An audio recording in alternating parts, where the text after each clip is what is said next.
Hi guys, it was great meeting all of you on our live meetings today, and I just wanted to record something real quick for those of you that missed the live meetings so that you can hear some of the things that we were talking about. They are very important distance learner expectations. So first of all, you need to know that there will be more live classes offered. All of your teachers should now be offering about twice a week an opportunity for you to join the class live. It might not be during your assigned class period, but it is for, but if it's for like I teach 5 English 4 classes, any of the classes that, anytime I go live with English 4, you're welcome to join, whether it's at 8:30 or at 2 o'clock, you can join regardless of your class period. They will also be recorded. You're not required to attend, but we highly, highly recommend it. It's just going to help you to interact with other students, and that's what you're missing as a distance learner. You're not getting that opportunity. So try to log in for as many live lessons as you can.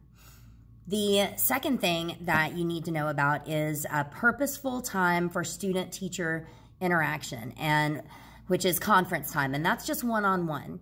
That's a time for you to call in and to meet with me one-on-one about any questions that you have about assignments or readings or anything at all. And I'm going to be doing mine at 1 o'clock on odd days. That's my planning period, is 5th period. I know it's hard to keep up with that if you're at home. I will always send a remind to let you know, hey, office hours are today. Conference hours is what I should call them. That's what they're calling them now. So make sure that you do check my website. That's where I've got the Zoom links for both of those things, the live lessons and the conference times. And those are going to stay the same Zoom links for the rest of the quarter. So you can always find them there. I will also usually send them on Remind, so you've got lots of ways to find out about things. All right. So I also want to let you know that I am changing one of the ways that I post assignments. They're still going to look pretty much the same, but I got a lot of feedback from students that they were frustrated with me posting new assignments on Friday. The reason I was doing that is because I was posting them as my in-person students were needing them. But I understand that that's overwhelming to students at home to get something brand new on a Friday. So I'm going to make sure that my lessons for the whole week are posted by Wednesday at the latest. I will post on Monday. I'll also post on Wednesday. That way you'll know what you're going to be doing all week. Having said that, though, everything that I assign can be done in 90 minutes. I've only assigned one homework assignment all year, and it was like 6 words for Beowulf. It's vocab. Everything else we're doing in class. The in-person students are finishing their work in 90 minutes. So you should be able to also. The students that have been the most successful with distance learning have told us they are waking up in the morning and logging on by 8:30 every day.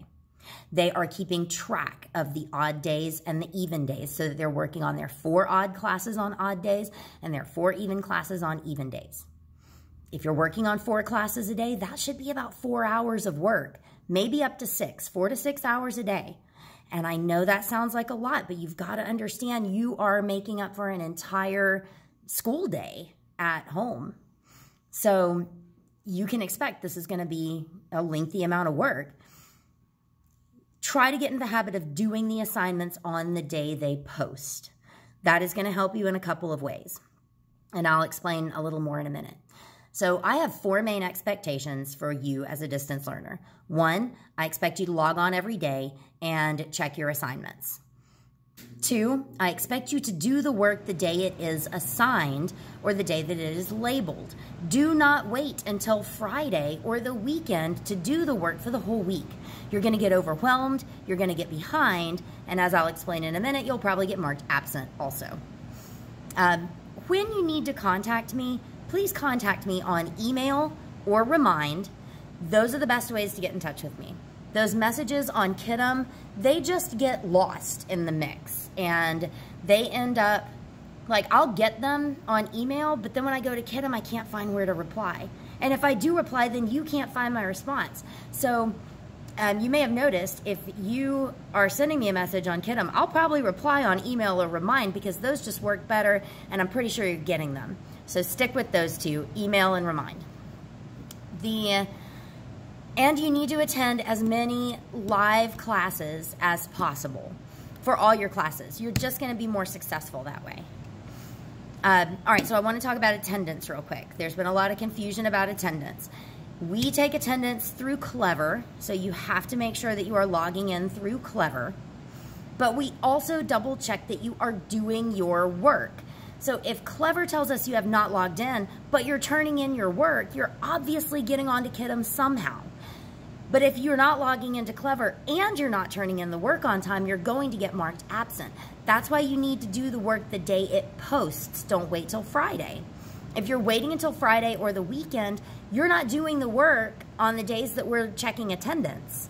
And so you're going to get marked absent.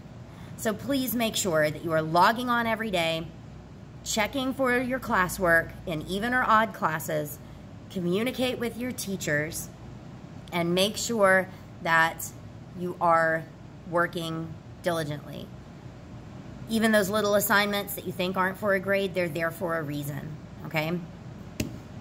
These are the main things that I think you need to do to be successful there. And let me know if you have any questions through email or remind.